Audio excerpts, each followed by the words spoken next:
From advertising to software as a service to data. Across all of our programs and clients, we've seen a 55 to 65% open rate. Getting brands authentically integrated into content performs better than TV advertising. Typical lifespan of an article is about 24 to 36 hours. If we're reaching out to the right person with the right message and a clear call to action, then it's just a matter of timing. Welcome to the MarTech Podcast, a Ben J. Schaap LLC production. In this podcast, you'll hear the stories of world-class marketers that use technology to drive business results and achieve career success. We'll unearth the real-world experiences of some of the brightest minds in the marketing and technology space so you can learn the tools, tips, and tricks they've learned along the way. Now here's the host of the MarTech Podcast, Benjamin Shapiro. Welcome to the MarTech Podcast. Today we're going to discuss marketing in an industry that most people don't think of being marketing related, building homes. Joining us is Russ Stephens, who is the Builders Business Coach and the co-founder of the Association of Professional Builders, which is a leading business coaching company dedicated to improving the residential construction industry for both builders and consumers by providing cutting-edge systems, world-class support, and sales and marketing training. Yesterday, Russ and I talked about his 5 tips for doubling a construction business's growth. They were also very relevant for us marketers as well. And today we're going to talk about his tips for building trust and authority without emailing. All right, here's the second part of my conversation with Russ Stephens, business builders coach and the co-founder of the Association for Professional Builders. Russ, welcome back to the MarTech Podcast. Thanks so much, Ben. Excited to have you back on the show. Yesterday, we talked a little bit about how you advise construction companies, professional builders, how to grow their business. And it really comes down to understanding your sales funnel. Where are you going to get your marketing qualified leads? Are you preserving your cash flow? Are you building businesses that are going to generate profitable returns? And do you have a plan? Those are the 5 tips. And today I want to talk to you a little bit more about the basics of marketing. You work in the construction area, not known for its marketing prowess per se. And you've got a philosophy that you can build trust and authority, something very important when you're trusting somebody with millions of dollars to build a home, but you're doing it without emailing. Talk to me about that.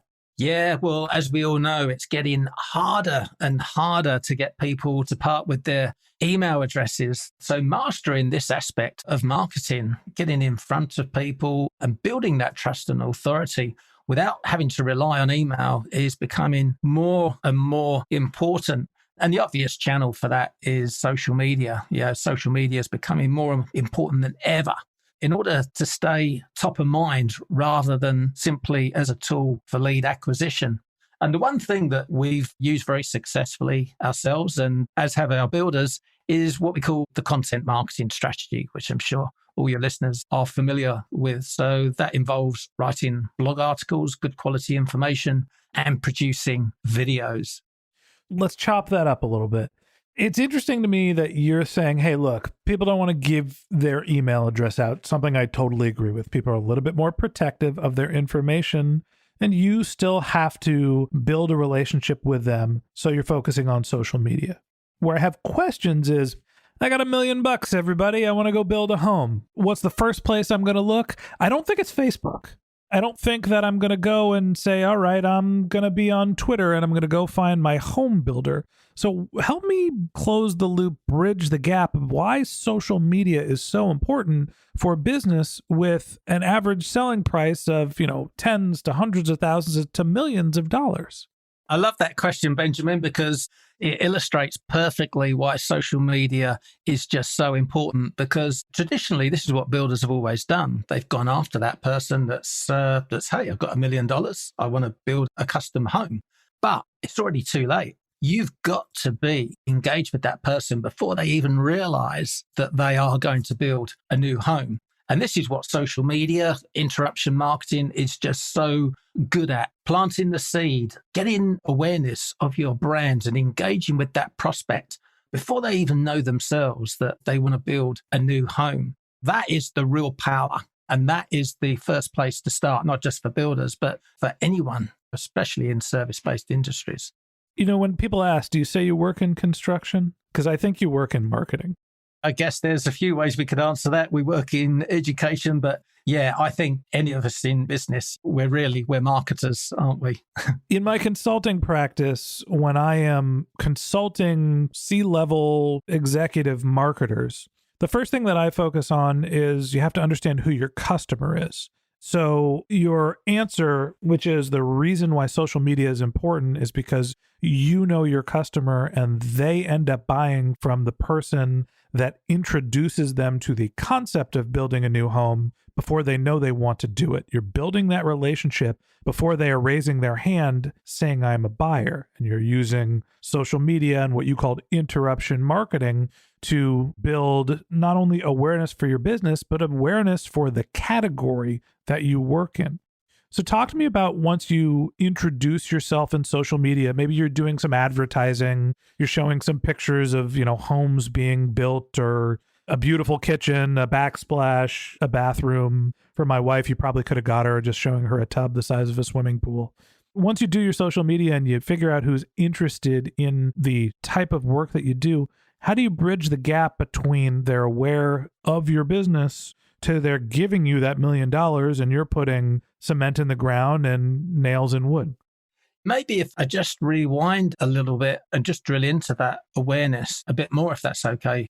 So in order to get the attention of your ideal client before they're even fully aware that they're going to be building, the things you need to focus on are their problems, the challenges, because they might have had a high level discussion about whether they should build.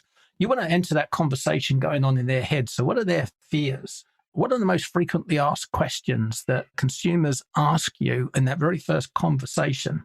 So when you do a content marketing strategy, this is always the first step, to have a meeting and bring your salespeople into that meeting as well and do a bit of a brain dump as to what are the very high level conversations that are going on. And these are the things that we need to address with our content in the form of writing articles that provide answers to those questions. Because when you do that, you're going to get the attention of your prospects very, very early in the buying cycle before they've spoken to anyone else in your industry, which then allows you to bring them into your CRM system and then build a connection with them via email. And let's not forget as well that Facebook is quite amazing with the algorithm and the targeting. So it can do a lot of the hard work for us in identifying people who will need to build. Facebook might have known that I was going to build a house 2 years before I got married and decided I was going to build a house. That's how much data they have. Yeah, it's quite phenomenal. People say, well, Facebook is listening to our conversations. Yeah, they know what we want before we even start speaking about it. Truly terrifying.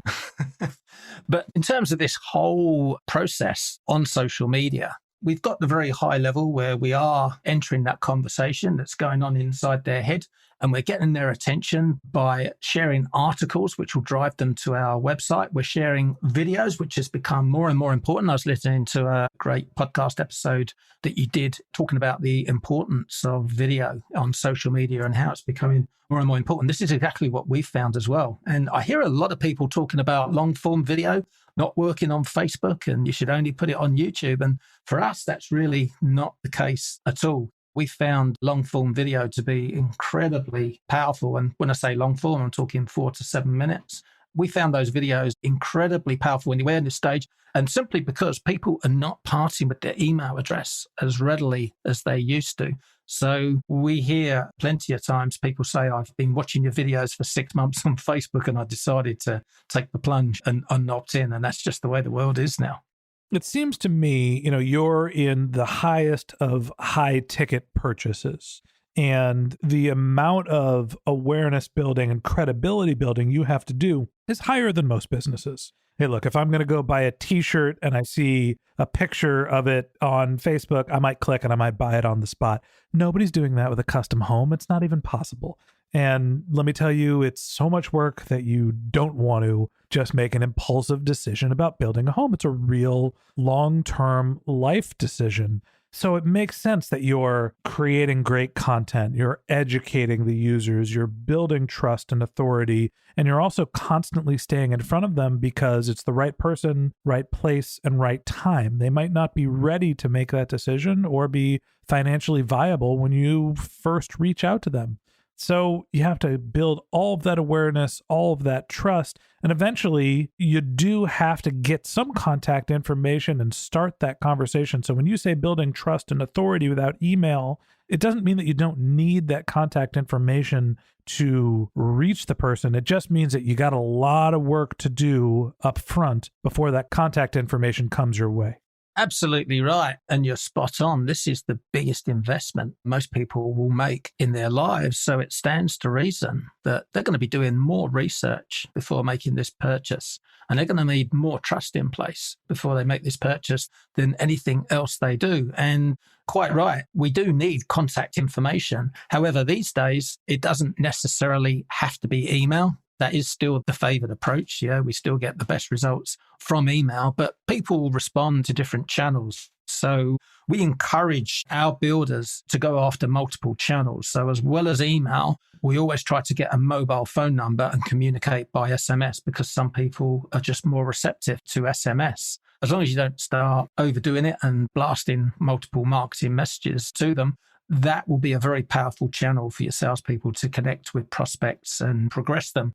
And equally, Messenger is another powerful tool to connect as well. So channels are very, very important. But like you say, they are the next step after we've been building that trust before they've given us any contact details at all.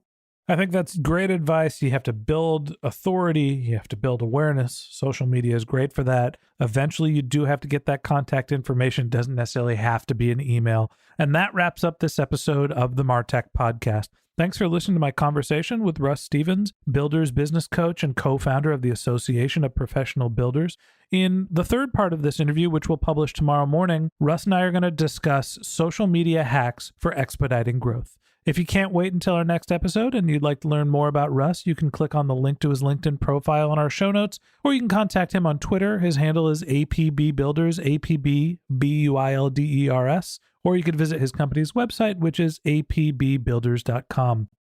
Just one more link in our show notes I'd like to tell you about. If you didn't have a chance to take notes while you were listening to this podcast, head over to martechpod.com, where we have summaries of all of our episodes, contact information for our guests. You can sign up for our once-a-week newsletter. You can even send us your topic suggestions or your marketing questions, which we'll answer live on our show. Of course, you can always reach out on social media. Our handle is martechpod, MARTECHPOD, on LinkedIn, Twitter, Instagram, and Facebook, or you can contact me directly. My handle is Ben J. Shap, BENJSHAP. And if you haven't subscribed yet and you want a daily stream of marketing and technology knowledge in your podcast feed, we're going to publish an episode every day this year. So hit the subscribe button in your podcast app and we'll be back in your feed tomorrow morning. All right, that's it for today. But until next time, my advice is to just focus on keeping your customers happy.